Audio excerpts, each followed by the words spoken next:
അസ്സലാമു അലൈക്കും വറഹ്മത്തുള്ളാഹി. അൽഹംദുലില്ലാഹ് വസ്സലാത്തു വസ്സലാമു അലാ റസൂലിഹിൽ അമീൻ വഅലാ ആലിഹി വസഹ്ബിഹി അജ്മഈൻ. അമ്മാ ബഅദ്.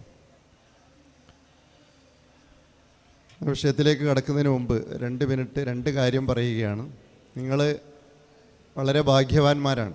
കാരണം 2 ദിവസത്തിലായിട്ട് 4 സെഷനുകളിലായിട്ട് ഇസ്ലാമിൻ്റെ ചരിത്രവുമായി, മസ്അലകളുമായി, നിയമങ്ങളുമായി, വിശ്വാസവുമായി, ആദർശവുമായി ഒക്കെ ബന്ധപ്പെട്ട 25 വിഷയങ്ങളാണ് നിങ്ങൾ പഠിക്കുന്നത്.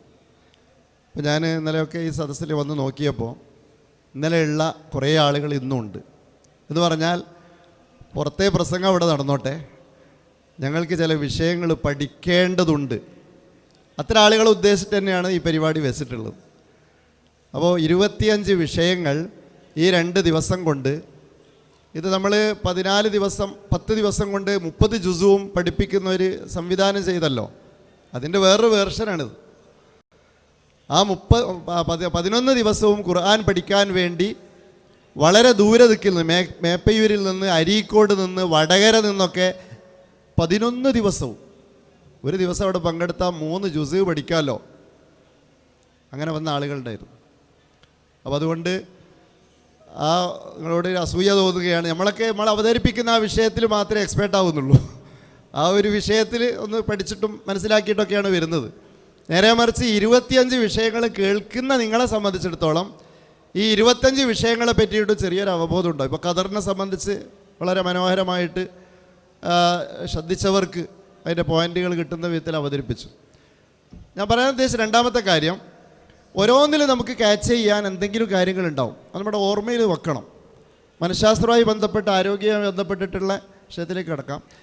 ഒരു കാര്യം മുബശ്ശിർ നേരത്തെ പറയുകയുണ്ടായി അദ്ദേഹത്തിൻ്റെ വിഷയത്തിൻ്റെ അവസാനത്തിൽ. നമ്മൾക്ക് conscious mind, sub conscious mind, unconscious mind, മനസ്സിന് 3 തലങ്ങളാണ്. ഇപ്പോൾ നമ്മൾ ഈ കേൾക്കുന്നതും മനസ്സിലാക്കുന്നതും പഠിക്കുന്നതൊക്കെ എത്ര നമ്മൾ ശ്രദ്ധിച്ചാലും ഒരു 90 മിനിറ്റ് മാത്രമേ നമ്മുടെ ബോധ മനസ്സിലുണ്ടാവുള്ളൂ. 90 മിനിറ്റ്. ഇപ്പോൾ മുബശ്ശിറിൻ്റെ പ്രസംഗം അന്നേരം നല്ലോണം മനസ്സിലായിട്ടുണ്ട്. ഇപ്പോൾ കുറച്ചുണ്ട്, ഒരു 1/4 മണിക്കൂറും കൂടെ കഴിഞ്ഞാൽ കംപ്ലീറ്റ് അത് ഡിലീറ്റ് ആവും. ഡിലീറ്റ് ആവുകയല്ല, അതങ്ങ് പോവും. സബ് കോൺഷ്യസ് മൈൻഡിലേക്കാണ്ട് പോവും, ഉപബോധ മനസ്സിലേക്കാണ്ട് പോകും. അപ്പോൾ 90 മിനിറ്റ് മാത്രമേ നമ്മൾ കേൾക്കുന്ന, നമ്മൾ പഠിക്കുന്ന, ശ്രദ്ധിക്കുന്ന ഏതൊരു കാര്യവും നമ്മുടെ ബോധ മനസ്സിൽ നിൽക്കുള്ളൂ എന്നുള്ളതാണ്. പിന്നെ അത് റീകോൾ ചെയ്തുകൊണ്ടിരിക്കണം, റിട്ടേക്ക് ചെയ്തുകൊണ്ടിരിക്കണം. ഇപ്പോൾ ഫാത്തിഹയും യാസീനും, എൻ്റെ ഈ വിഷയം പെട്ടെന്ന് അവതരിപ്പിക്കുക, അതുകൊണ്ടാണ് ഞാൻ ഇത് പറയുന്നത്. ഇതിൻ്റെ പ്രാധാന്യം മനസ്സിലാക്കാൻ വേണ്ടിയിട്ടാണ്. പിന്നെ കാരണം ഇവിടെ ഇരിക്കുന്നവർ സ്ഥിരമായിട്ടിരിക്കുന്നുണ്ട്, ചില ആൾക്കാർ ഇങ്ങനെ വന്ന് നോക്കിപ്പോകുന്നുണ്ട്. അപ്പോൾ നിങ്ങൾക്ക് ഇതിൻ്റെ പ്രാധാന്യം, അതായത് പിന്നെ എന്താണെന്ന് വെച്ചാൽ ഫാത്തിഹയും യാസീനും നമ്മൾ ഒരേ കാലത്താണ് പഠിച്ചത് അല്ലേ. സൂറത്ത് ഫാത്തിഹയും സൂറത്ത് യാസീനും ഉസ്താദ് നമ്മളെ നിർബന്ധിച്ച് പഠിപ്പിച്ചതാണ്. പക്ഷെ ഫാത്തിഹ ഇപ്പോഴും ഉണ്ട്. ഉറക്കത്തിൽ വിളിച്ചിട്ട് ഫാത്തിഹ ഓതുമെന്ന് പറഞ്ഞാൽ നമ്മൾ ഓതും. പക്ഷേ യാസീൻ ഓതാൻ പറഞ്ഞാൽ എത്ര ആൾക്കാർക്ക് ഓതാൻ കഴിയും? ഓതുന്നില്ല. എന്തുകൊണ്ടാണ്? രണ്ടും നമ്മളെ ഉപബോധ മനസ്സിലുണ്ട്. ഫാത്തിഹ എന്തുകൊണ്ടാണ് കിട്ടുന്നത്? രണ്ടും അത് പഠിച്ച് 90 മിനിറ്റ് കഴിഞ്ഞതിന് ശേഷം ഉള്ളിലേക്ക് പോയതാ. പക്ഷേ അവിടെ നിന്ന് തന്നെയാണ് ഫാത്തിഹ നമ്മൾ എടുക്കുന്നത്. പക്ഷേ അവിടുന്ന് യാസീൻ എടുക്കാൻ കഴിയുന്നില്ല. ഫാത്തിഹ നമ്മളെപ്പോഴും റീകോൾ ചെയ്യുന്നു, റീടേക്ക് ചെയ്യുന്നു, അത് ഓർക്കുന്നു, പറയുന്നു, മറ്റുള്ളവർക്ക് പറഞ്ഞു കൊടുക്കുന്നു, അതിങ്ങനെ അത് മാനേജ് ചെയ്ത് അപ്പോൾ എപ്പോഴും ഉണ്ടാവും. യാസീൻ മുജാഹിദായതിനു ശേഷം ഏതായാലും യാസീനൊത്ത് നിർത്തി, അതിൻ്റെ അർത്ഥം പഠിക്കലും നിർത്തി. അപ്പോൾ പിന്നെ കംപ്ലീറ്റ് അത് മറന്നുപോയി. അപ്പോൾ ഈ അവസ്ഥ ഇല്ലാതിരിക്കാൻ നിങ്ങൾ ശ്രദ്ധിക്കണം. 25 വിഷയങ്ങൾ പഠിച്ചു. ഖുർആനിലെ 30 ജുസ് കഴിഞ്ഞപ്പോൾ ഒരാൾ ഫീഡ്ബാക്കിൽ പറഞ്ഞത്, പിന്നെ ഒരാൾ പറഞ്ഞത് 11 ദിവസവും ഞാൻ 30 ജുസ് പഠിച്ചു. ഇൻഷാ അല്ലാഹ് ഞാനിത് മറക്കാതിരിക്കാൻ ഞാനൊരു ടെക്നിക്ക് ഉപയോഗിക്കുന്നുണ്ട്. റമദാനാണല്ലോ വരാൻ പോകുന്നത്. ഈ വരുന്ന റമദാനിൽ ഞാൻ ഒരു ദിവസം ഈ മെത്തേഡിൽ, ഇവിടെ ഈ പഠിപ്പിച്ച ഇതേ മെത്തേഡിൽ ഒരു ദിവസം 1 ജുസ് വെച്ച് ഞാൻ പഠിക്കും. അങ്ങനെ ഖുർആൻ റമദാൻ കഴിയുമ്പോഴേക്കും 30 ജുസ് ഞാൻ പഠിക്കുന്നതാണ്. ഒരു 50 വയസ്സ് കഴിഞ്ഞ ഒരു സ്ത്രീയുടെ പ്രതികരണമായിരുന്നു അത്. 11 ദിവസവും ഖുർആൻ പഠനവേദിയിൽ പങ്കെടുത്ത ഒരു കാല് നീട്ടിവെച്ച്, കസേരൻ്റെ മുകളിൽ കാല് നീട്ടിവെച്ച് മുട്ടുവേദനയായിട്ട് അങ്ങനെ ഇടങ്ങാറായി 11 ദിവസവും വന്ന ഒരു സ്ത്രീയുടെ പ്രതികരണമാണത്. ഇൻഷാ അല്ലാഹ് ഞാനിത് റീടേക്ക് ചെയ്യും, ഇൻഷാ അല്ലാഹ് ഞാൻ റീകോൾ ചെയ്യും. അതെൻ്റെ ഉപബോധ മനസ്സിലേക്ക് അടിഞ്ഞു പോയി എടുത്താൽ കിട്ടാത്ത വിധത്തിൽ ഞാനിതിനെ വെറുതെ ആക്കില്ല. അതുപോലെ നമ്മളിതിനെ ഉപയോഗപ്പെടുത്തും. ബഷീർ പറഞ്ഞൊരു കാര്യം, നമ്മളെ ബോധം വളരെ പ്രധാനമാണ്, മനസ്സ് വളരെ പ്രധാനമാണ്.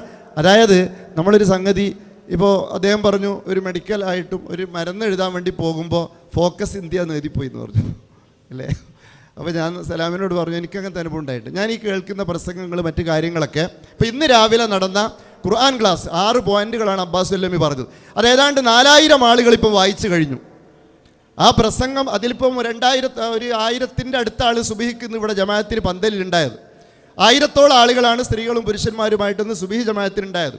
അവരുടെ മുമ്പിൽ അബ്ബാസ് വല്ലമി അവതരിപ്പിച്ച കാമണിക്കൂർ പ്രസംഗം അത് 4000 ആളുകൾ ഇപ്പോൾ വായിച്ചു കഴിഞ്ഞു ആ പ്രസംഗം.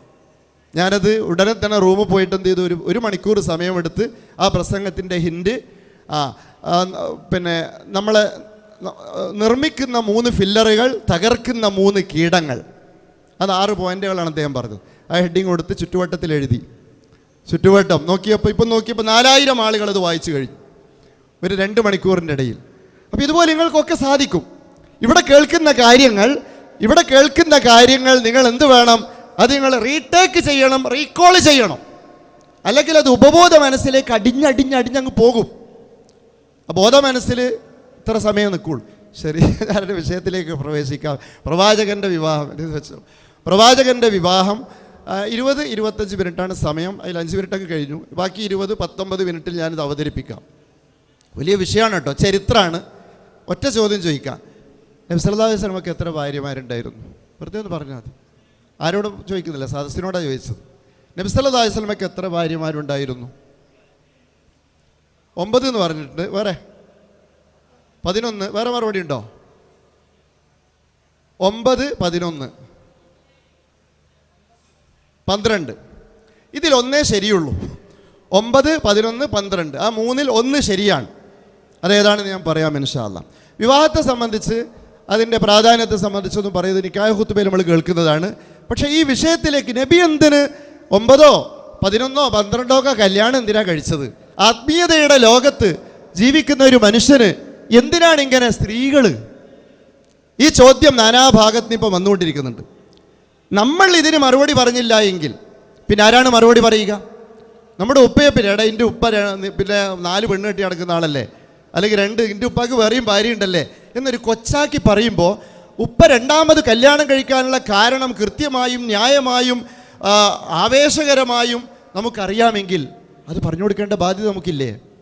കളിയാക്കുന്ന ആളുകളോട് അതെ എൻ്റെ ഉപ്പാക്ക് 2 ഭാര്യയുണ്ട്, എൻ്റെ ഉപ്പാക്ക് 2 ഭാര്യയുണ്ട്, അതിൻ്റെ റീസൺ ഇതാ എന്ന് പറയേണ്ട ബാധ്യത നമുക്കില്ലേ? എന്നാൽ നമ്മൾ ഉപ്പാനേക്കാൾ ഉമ്മാനേക്കാൾ നമ്മൾ സ്നേഹിക്കേണ്ടത് ലാ യൂമിനു അഹദുക്കും ഹത്താ അകൂന അഹബ്ബ ഇലൈഹി മിൻ വാലിദി വന്നാസി അജ്മഈൻ എല്ലാവർക്കും അറിയുന്നതാണ് അല്ലേ? ഉപ്പാനും ഉമ്മാനേക്കാൾ ജനങ്ങളെക്കാൾ നമുക്ക് സ്നേഹം തോന്നേണ്ടത് അള്ളാഹിൻ്റെ റസൂലിനോടാണ്.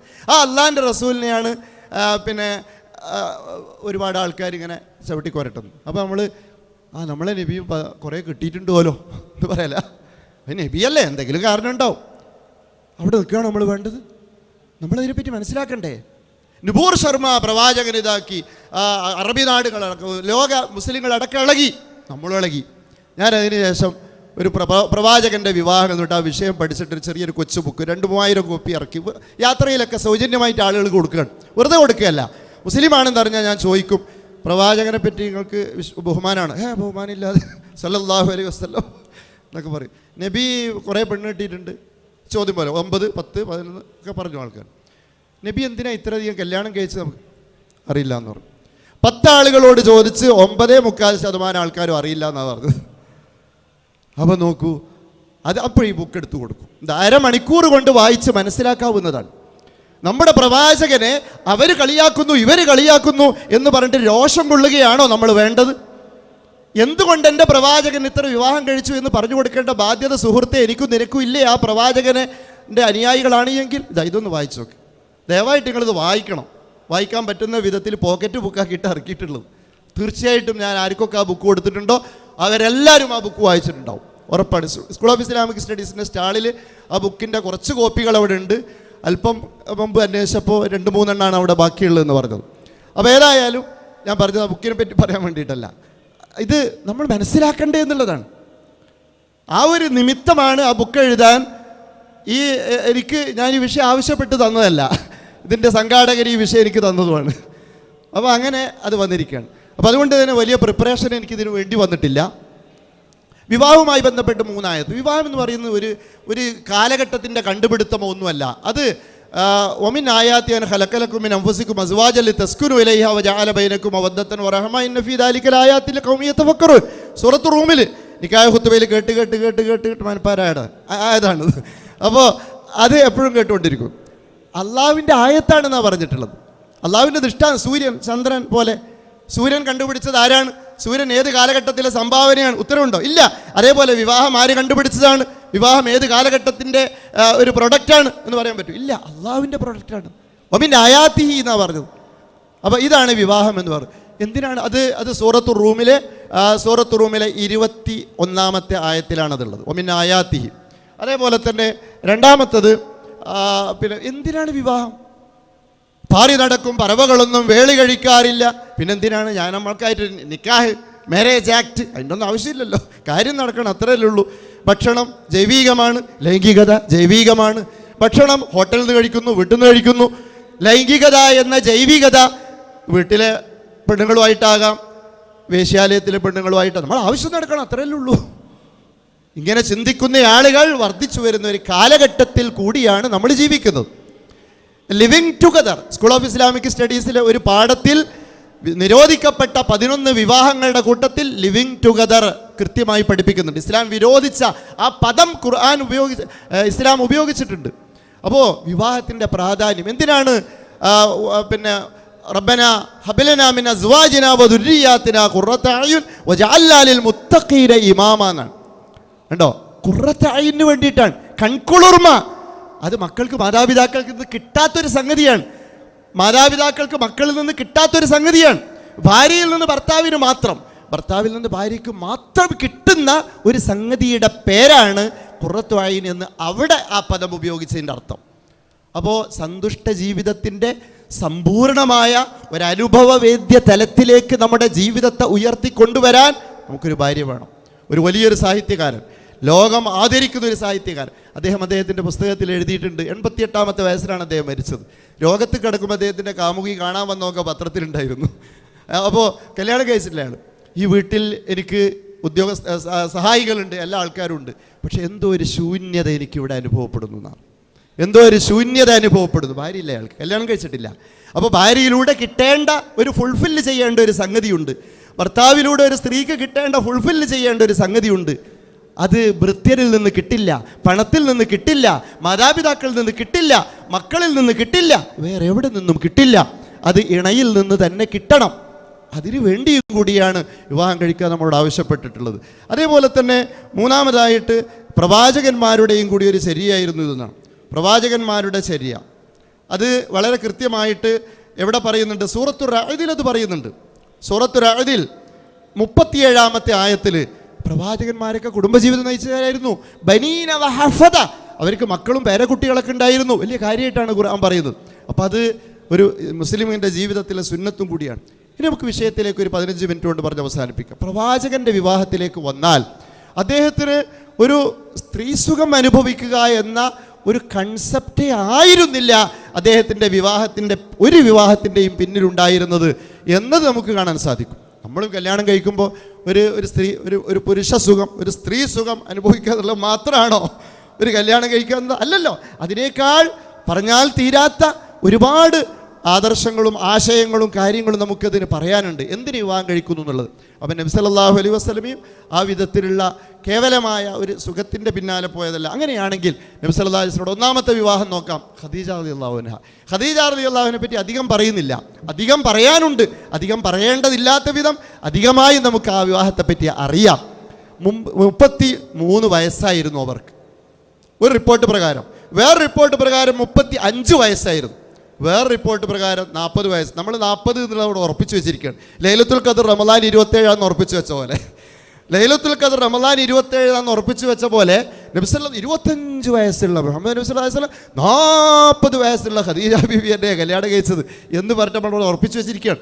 അപ്പോൾ ഉറപ്പിച്ചു വെക്കേണ്ട 3 അഭിപ്രായങ്ങൾ ഒരു അഭിപ്രായമാണത്. 40 എന്നുള്ളത് 3 ചരിത്രാഭിപ്രായങ്ങളിൽ ഒരഭിപ്രായമാണ്. ഏതായാലും 25 വയസ്സായ നബിയേക്കാൾ 8 വയസ്സെങ്കിലും 33 എടുത്താൽ 8 വയസ്സെങ്കിലും കൂടുതലുള്ള ഖദീജയെയാണ് നബി സല്ലല്ലാഹു അലൈഹി വസല്ലം വിവാഹം കഴിച്ചത്. ആ ഖദീജ ആരായിരുന്നു? ആ ഖദീജ വിധവയായിരുന്നു. മുമ്പ് രണ്ട് ഭർത്താക്കന്മാരുടെ കൂടെ ജീവിച്ചയാള്. 4 മക്കളുടെ ഉമ്മയാണ് അവരാണ്. അപ്പോൾ വലിയ ധനാഢ്യല്ലേ? അപ്പം നബിക്ക് ആഗ്രഹം ഉണ്ടായിട്ടുണ്ട്? ഇല്ല, നബി അങ്ങനെ ഒരു ഖദീജയെ പറ്റി ആലോചിച്ചിട്ട് പോലും ഇല്ല. ഖദീജയെ വിവാഹം അന്വേഷിക്കുവാൻ എത്രയെത്ര പ്രഗത്ഭരാണ് വന്നതെന്നറിയാമോ? പക്ഷെ അതിനൊക്കെ ഇഗ്നോർ ചെയ്തു. എന്നിട്ട് ഞാൻ ഇനി ഒരു വിവാഹം കഴിക്കുന്നുണ്ട് എങ്കിൽ 2 ഭർത്താക്കന്മാരുടെ കൂടെ ജീവിച്ച് 4 മക്കളുള്ള 33 വയസ്സിലധികമൊക്കെ ആയിട്ടുള്ള ഞാൻ ഒരു പുനർവിവാഹം നടത്തുകയാണ്, അതിനെപ്പറ്റി ആലോചിച്ചിട്ടില്ല. പക്ഷെ ഇപ്പോൾ എനിക്കൊരാലോചന വരുന്നു, മുഹമ്മദിനെ പോലുള്ള ഒരു മനുഷ്യൻ എൻ്റെ ജീവിത പങ്കാളിയായെങ്കിൽ. അങ്ങനെയാണ് ആ വിവാഹം ഉണ്ടാകുന്നത്. ആ വിവാഹം ബാക്കിയുള്ള കഥകൾ പറയേണ്ട ആവശ്യമില്ല. അപ്പോൾ അബ്ദുൽ മുത്തലിബിനോട് കാര്യം പറഞ്ഞു. അബ്ദുൽ മുത്തലിബ് വിവാഹ കുത്തുപോക്ക് നടത്തി. ഇതാ എൻ്റെ പിതൃവ്യ പുത്രൻ മുഹമ്മദ് ഒരു നിക്കാഹ് കുത്തുപോക്ക് നടത്തിയിട്ടുണ്ട്. വളരെ മനോഹരമായിട്ട് അദ്ദേഹത്തിൻ്റെ അന്തസ്സും ആഭിജാത്യവും ഒക്കെ പറഞ്ഞു. പിന്നെ ഖദീജയുടെ കുടുംബത്തിൻ്റെ ഒക്കെ മഹത്വമൊക്കെ പറഞ്ഞു. ഇവരമ്മ ഒന്നാവുകയാണ് എന്ന് പറഞ്ഞു. ആ വിവാഹം നബി സല്ലല്ലാഹു അലൈഹി വസല്ലമയുടെ ജീവിതത്തിൽ ഒരിക്കൽ പോലും ഒരു ചെറുപ്പക്കാരത്തിനെ കല്യാണം കഴിക്കായിരുന്നു കേട്ടോ. അതേപോലെ തന്നെ ഒരു കന്യകയെ തോന്നിയിട്ടില്ല. ഒരു സന്ദർഭത്തിൽ പോലും ഈ ചോയ്സ് തെറ്റായിപ്പോയി എന്ന് തോന്നിയിട്ടില്ല. കാരണം ഇണയാണ് വിവാഹം എന്ന് ആ ഇണജീവിതത്തിൻ്റെ എല്ലാ സൗഭാഗ്യവും ഖദീജയിലൂടെ ലഭിക്കുന്നു എന്നുള്ളതാണ്. പിന്നെ ഹിറാ ഗുഹയിൽ നിന്നൊക്കെ ഓടി വന്ന സന്ദർഭത്തിൽ നബി സല്ലല്ലാഹു അലൈഹി വസല്ലം ഓടിപ്പോയത് എവിടേക്കല്ല? ഉപ്പയെപ്പോലെ തന്നെ ചേർത്ത് പിടിക്കുന്ന അബൂ താലിബിൻ്റെ അടുത്തേക്കല്ല നബി സല്ലല്ലാഹു അലൈഹി വസല്ലം ഓടിപ്പോയത്. നേരെ മറിച്ച് പിന്നീട് തൻ്റെ ജീവിതത്തിലേക്ക് 15 വർഷം മുമ്പ് തൻ്റെ ജീവിതത്തിലേക്ക് കയറി വന്ന ഖദീജയുടെ അടുത്തേക്കാണ് സമ്മിലൂനി ഖദീജ എന്ന് പറഞ്ഞ് ഖദീജ പുറപ്പെട്ട് മൂടിയപ്പോൾ കിട്ടിയ ആശ്വാസം അത് അബൂ താലിബ് തടവി തലോടിയാൽ കിട്ടുന്ന ആശ്വാസമായിരുന്നില്ല. ഉപ്പ തടവി തലോടിയാൽ കിട്ടുന്ന ആശ്വാസമായിരുന്നില്ല. അതുകൊണ്ടാണ് ഖദീജയുടെ അടുത്തേക്ക് പോയത്. ആ ആശ്വാസം അവസാന നിമിഷം വരെയും പ്രവാചകൻ അനുഭവിച്ചു. ഒരിക്കൽ പോലും അതിൽ ഒരു കുറ്റബോധമോ അല്ലെങ്കിൽ വേറെ ഏതെങ്കിലും നിലക്കുള്ള നിരാശയോ അദ്ദേഹത്തിന് തോന്നിയിട്ടില്ല. ഒരു സന്ദർഭത്തിൽ ആയിഷ റളിയല്ലാഹു അൻഹ ഖദീജയെ പറ്റി ഇങ്ങനെ പറയുമ്പോഴൊക്കെ നബി വികാരാധീന. എന്താണ്, അതിനേക്കാൾ നല്ല ഭാര്യമാരൊക്കെ അള്ളാഹു താങ്കൾക്ക് തന്നില്ലേ പ്രവാചകരെ? പ്രവാചകൻ വിവരണമായി അല്പം ഇഷ്ടപ്പെടാത്ത രൂപത്തിൽ പ്രതികരിച്ച 10-ൽ താഴെ സന്ദർഭങ്ങളേ ഉള്ളൂ. അതിലൊരു സന്ദർഭമാണ് എന്താ ആയിഷ പറഞ്ഞത്? ഖദീജയേക്കാൾ നല്ല ഭാര്യയെ അള്ളാഹു എനിക്ക് തന്നു എന്നോ? എൻ്റെ കൂടെ 25 വർഷം ജീവിതം പങ്കുവെച്ച് എന്നെ ഇവിടെ ദുനിയാവിൽ വിട്ടേച്ച് എൻ്റെ 50-ാമത്തെ വയസ്സിൽ അള്ളാഹുവിലേക്ക് യാത്രയായ ഖദീജയേക്കാൾ നല്ല ഭാര്യയെ അള്ളാഹു എനിക്ക് തന്നു? ഇല്ല ആയിഷ, ഇന്നമാഹിയ ഖദീജ തന്നെയാണ്. ഖദീജക്ക് പകരം മറ്റൊരു ഖദീജയെ അള്ളാഹു എനിക്ക് തന്നിട്ടില്ല. ഇതായിരുന്നു ആ ദാമ്പത്യ ബന്ധം. അപ്പോൾ പ്രായമല്ല, മറ്റ് ഘടകങ്ങളൊന്നുമല്ല, ഇണജീവിതത്തിൻ്റെ മാധുര്യം എങ്ങനെ അനുഭവിക്കാം, ഇണജീവിതത്തിൻ്റെ സാഫല്യം എങ്ങനെ ആസ്വദിക്കാം എന്ന് സ്വന്തം ജീവിതാനുഭവങ്ങളിലൂടെ, ഇതാണ് വിവാഹ ജീവിതം, ഇതാണ് വിവാഹം, ഇങ്ങനെയാണ് ദാമ്പത്യം, ഇതാണ് കുടുംബം എന്ന മഹീതമായ പാഠം ഖദീജ റളിയല്ലാഹു അൻഹയിലൂടെ 25 വർഷം 50 വയസ്സ് വരെ നബിക്ക് വേറെ ഭാര്യയില്ല. അത് മനസ്സിലാക്കണം നമ്മൾ. ഇസ്ലാമിനെ വിമർശിക്കുന്ന ആളുകളോട് ഈ ഒരു പോയിന്റ് പറയണം.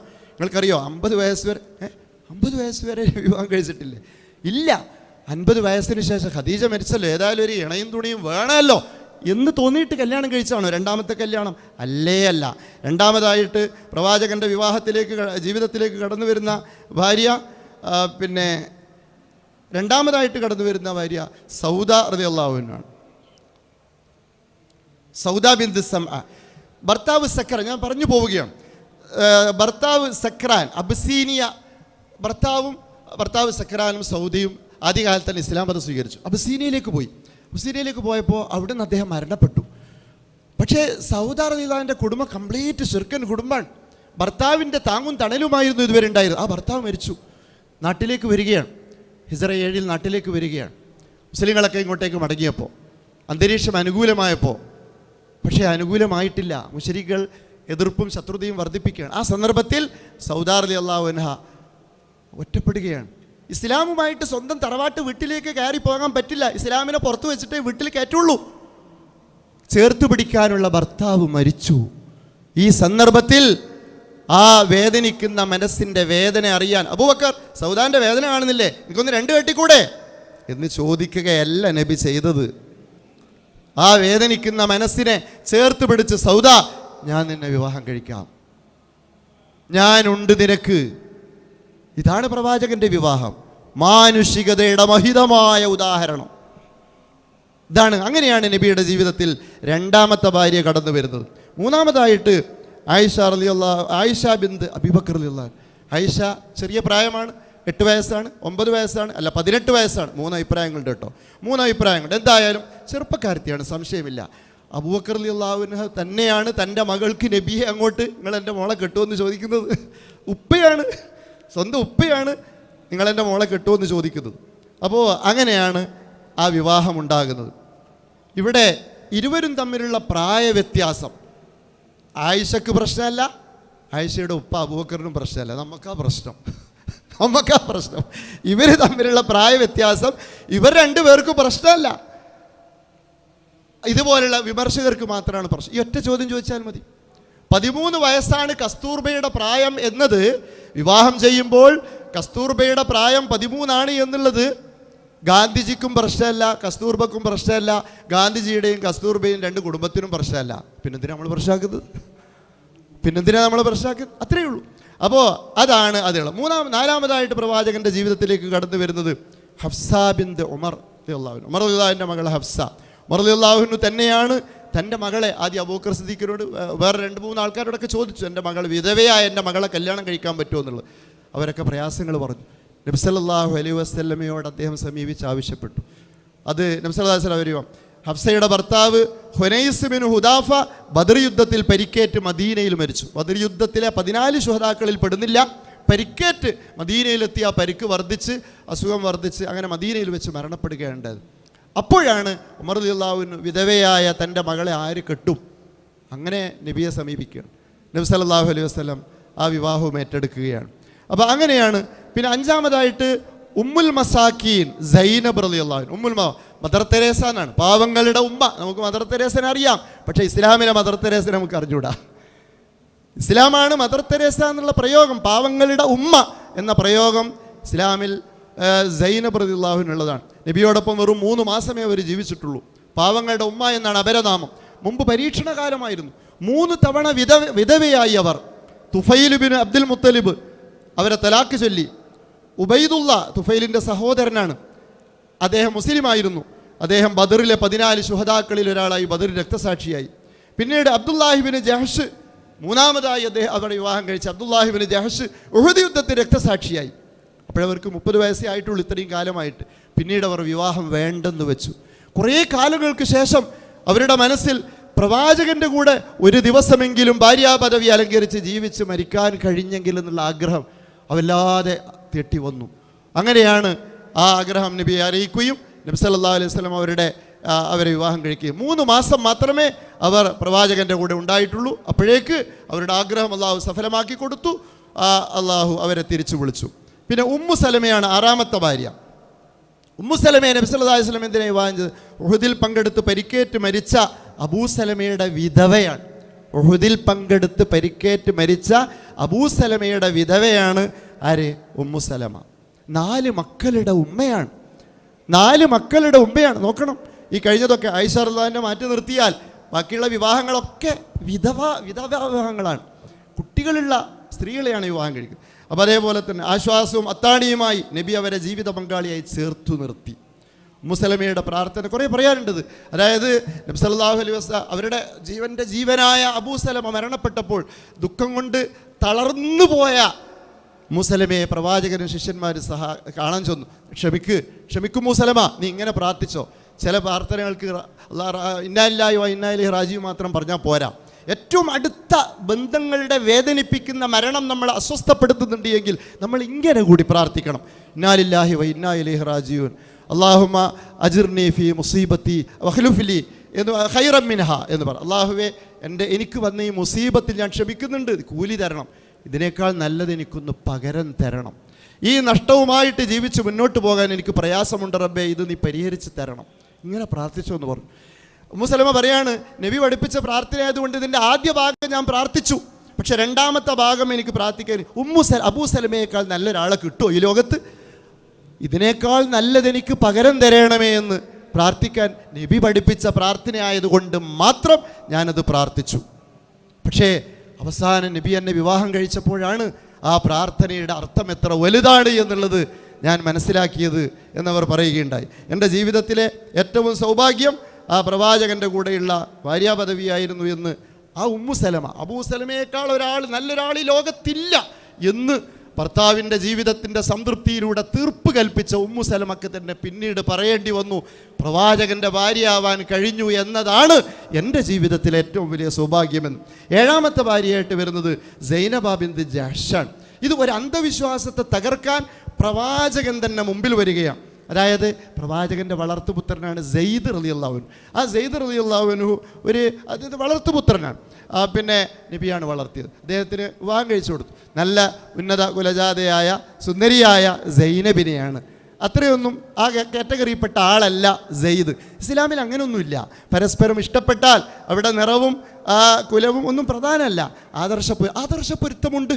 അങ്ങനെയാണ് ആ കല്യാണം. പക്ഷേ എന്തോ കാരണത്താൽ അവർ തമ്മിൽ മാനസിക ഐക്യമുണ്ടായില്ല. പ്രവാചകൻ അവരെ കൂട്ടിയോജിപ്പിക്കാൻ പരമാവധി ശ്രമിച്ചു.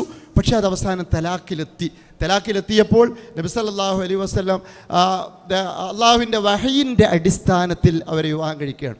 എന്താണ് വളർത്തുപുത്രൻ കല്യാണം കഴിച്ച് ഒഴിവാക്കിയ കുട്ടിയെ ഒരു പെണ്ണിനെ വിവാഹം കഴിക്കുക എന്നുള്ളത് വളരെ മോശമായിരുന്നു അറേബ്യൻ സംസ്കാരത്തിൽ. അത് സ്വന്തം മോൻ കല്യാണം കഴിച്ച് ഒഴിവാക്കിയത് ഹറാമാണെന്നുള്ള വിവാഹബന്ധം ഹറാമായ 13 ആളുകളെ പറ്റിയിട്ട് സൂറത്തു നിസായിൽ പറയുന്നുണ്ടല്ലോ, ആ കൂട്ടത്തിൽപ്പെട്ടതാണ്. പക്ഷേ വളർത്തുപുത്രൻ വേറെ, സ്വന്തം പുത്രൻ വേറെ. അതാണ് ഇസ്ലാമിൻ്റെ കൺസെപ്റ്റ്. സ്വന്തം പുത്രൻ കല്യാണം കഴിച്ച് ഒഴിവാക്കിയ ഭാര്യനെ ഉപ്പ കല്യാണം കഴിക്കാൻ പാടില്ല. പക്ഷെ വളർത്തുപുത്രൻ കല്യാണം കഴിച്ച് ഒഴിവാക്കിയ ഭാര്യയെ എന്ത് ചെയ്യാം? കല്യാണം കഴിക്കാം എന്നുള്ളതാണ്. അതായത് അവരെ വിവാഹം കഴിക്കാം. അപ്പോൾ അത് സമൂഹത്തിൽ പടർന്നു പിടിച്ച ഒരു അന്ധവിശ്വാസത്തെ തകർക്കണം. അത് അബൂബക്കർ നീ ചെയ് എന്ന് പറഞ്ഞാൽ അതല്ല നബി ചെയ്ത്. ഞാൻ തന്നെ അതിൻ്റെ പേരിൽ വരുന്ന എന്ത് വിമർശനങ്ങളെയും എന്ത് പരിക്കുകളെയും ഏൽക്കാൻ ഞാൻ തയ്യാറാണെന്ന് പറഞ്ഞുകൊണ്ടാണ് സമൂഹത്തിൽ കട്ടപിടിച്ച അന്ധവിശ്വാസത്തെ തകർക്കാൻ പ്രവാചകനെ തന്നെ അല്ലാഹു തആല തിരഞ്ഞെടുത്തു എന്നാണ്. അങ്ങനെയാണ് അവർ തമ്മിലുള്ള വിവാഹം ഉണ്ടാകുന്നത്. സേനോ പറയാറുണ്ട്, നിങ്ങളെ ഉപ്പമാരല്ലേ പ്രവാചകന് കല്യാണം കഴിച്ചു കൊടുത്തത്, എന്നെ പ്രവാചകന് നിർദ്ദേശിച്ചു കൊടുത്ത് കല്യാണം കഴിക്കണം എന്ന് പറഞ്ഞ ആകാശലോകത്ത് നിന്ന് അള്ളാഹുവാണ് എന്ന് പറയാറുണ്ടായിരുന്നു എന്നുള്ളത്. അപ്പോൾ അതാണ് പിന്നെ സൈനബ. എട്ടാമത്തെ ഉമ്മു ഹബീബയാണ്. ഉമ്മു ഹബീബ റംല അബൂ സുഫിയാൻ്റെ മകളാണ്. അബൂ സുഫിയാൻ മുശ്രിക്കായി. അതേപോലെ തന്നെ ഇവരുടെ ഭർത്താവ് മരണപ്പെട്ടു. ആദ്യം അബിസീനയിലെത്തിയപ്പോൾ അവിടെ ക്രിസ്ത്യാനിയായി. ആദ്യ ഭർത്താവ് അബിസീനയിൽ എത്തിയപ്പോഴെന്ത് ചെയ്തു? ക്രിസ്ത്യാനിയായി. ഭർത്താവ് മതം വിട്ടു. പിതാവ് ഇസ്ലാം വിരോധി. ഒറ്റപ്പെട്ട ഉമ്മു ഹബീബ നബി ഏറ്റെടുത്തു. ഇതറിഞ്ഞപ്പോൾ അബൂ സുഫിയാൻ്റെ പ്രതികരണം എന്തായിരുന്നു അറിയാം? അന്ന് മുശ്രിക്കായ അബൂ സുഫിയാൻ്റെ പ്രതികരണം, മുഹമ്മദാണ് എൻ്റെ മോളെ കെട്ടിയതല്ലേ, കുഴപ്പമില്ല, മുഹമ്മദ് നല്ലവനാണ്. മുശ്രിക്കായ സമയത്ത്, ഇസ്ലാമിനെയൊക്കെ എതിർത്തുകൊണ്ടിരിക്കുന്ന സമയത്ത് വിധവയായ എൻ്റെ മകളെ മുഹമ്മദ് കല്യാണം കഴിച്ചു എന്നറിഞ്ഞപ്പോൾ മുഹമ്മദ് നല്ലവനാണ് എന്ന് പ്രതികരിച്ച പിതാവിൻ്റെ വാക്കുകൂടി ബഹുഭാര്യ നബിയുടെ വിവാഹത്തെ എതിർക്കുമ്പോൾ നമ്മൾ മനസ്സിലാക്കണം, പറഞ്ഞു കൊടുക്കണം. 9ാമത്തെ യുവാവ് ജുവൈരി റളിയല്ലാഹു അൻഹു ബനുൽ മുസ്തലഖ് യുദ്ധത്തിലെ തടവുകാരായി പിടിക്കപ്പെട്ടയാളാണ്. അക്കൂട്ടത്തിൽ ഗോത്ര നേതാവിൻ്റെ മകളാണ്. ഗോത്ര നേതാവിൻ്റെ മകൾ പ്രവാചകൻ്റെ ഓഹരിയിലാണ് വരിക. പ്രവാചകന് അടിമയായിട്ട് നിർത്താം, അടിമയായി അവഗണിക്കാം. പ്രവാചകനത് ചെയ്തില്ല. അവരോട് ഇസ്ലാം മതം സ്വീകരിച്ച സന്ദർഭത്തിൽ ഞാൻ അവരെ വിവാഹം കഴിക്കുന്ന ഇഷ്ടമാണ്, വിവാഹം കഴിച്ചു. അവർ വിവാഹം കഴിച്ച് ആദരിച്ചു. അടിമയായി നിർത്തി അവഗണിച്ചില്ല. വിവാഹം കഴിച്ച് ഭാര്യയായി സ്വീകരിച്ച് ആദരിച്ചു. വലിയ റിസൾട്ട് ഉണ്ടായി അതിൻ്റെ ഫലമായിട്ട് ആ കുടുംബത്തിലെ ഒരുപാട് സഹാബികൾ അവരുടെ ബന്ധനത്തിലുള്ള ബനുൽ മുസ്തലഖിൽ എല്ലാ ബന്ദികളെയും വെറുതെ വിട്ടു. എന്നിട്ട് ആയിഷ റളിയല്ലാഹു അൻഹ പറയുന്നുണ്ട്, ഒരാളുടെ വിവാഹം ആ കുടുംബത്തിന് ആകമാനം ഇത്രയധികം ഉപകാരപ്പെട്ട ഒരു വിവാഹം ജുവൈരിയയുടെ വിവാഹം പോലെ വേറെ ഞാൻ കണ്ടിട്ടില്ല എന്ന് പറയുകയുണ്ടായി. കാരണം ആ കുടുംബത്തിലെ ബന്ധനസ്ഥരെല്ലാം പ്രവാചകൻ്റെ ഭാര്യ കുടുംബത്തിലെ ആൾക്കാരെ നമ്മൾ ബന്ധനസ്ഥരായി വെക്കുന്നത് ശരിയില്ലല്ലോ. ബനുൽ മുസ്തലഖ് ഗോത്രത്തിലെ ആൾക്കാരല്ലേ നമ്മൾ ബന്ധനസ്ഥര്, ബനുൽ മുസ്തലഖ് കാര്യത്തിയാണല്ലോ മുസല. അതുകൊണ്ട് എന്ന് പറഞ്ഞ് എല്ലാവരും അവരുടെ ഭാര്യമാർ അവരൊക്കെയും ഇസ്ലാമിൻ്റെ ഈ വിശാലത കണ്ടിട്ട് ഇസ്ലാം മതം സ്വീകരിച്ചു എന്നാണ് പറയുന്നത്. ആ മോചിപ്പിക്കപ്പെട്ട അടിമകളെല്ലാം ഇസ്ലാം മതം സ്വീകരിച്ചു. അപ്പോൾ ഇത്രയുമാണ്. പിന്നെ 10ാമത്തത് സഫിയ റളിയല്ലാഹു അൻഹ, ഹുയയ്യ് ബിൻ അഖ്ത എന്ന് പറയുന്ന ഒരു ജൂത എൻ്റെ ബനു നദീർ ഗോത്രത്തിൽ ഉള്ള ഒരു നേതാവാണ്. യുദ്ധത്തിൽ പിടിക്കപ്പെട്ടതാണ്. ഖൈബർ യുദ്ധത്തിൽ ബന്ദിയായി പിടിക്കപ്പെട്ടു. നബി സല്ലല്ലാഹു അലൈഹി വസല്ലം അവർക്ക് ഓപ്ഷൻ കൊടുത്തു, ഒന്നിക്കിൽ സഫിയ നിനക്ക് ജൂതമതത്തിൽ തന്നെ തുടരാം, അല്ലെങ്കിൽ ഇസ്ലാം മതം സ്വീകരിക്കാം.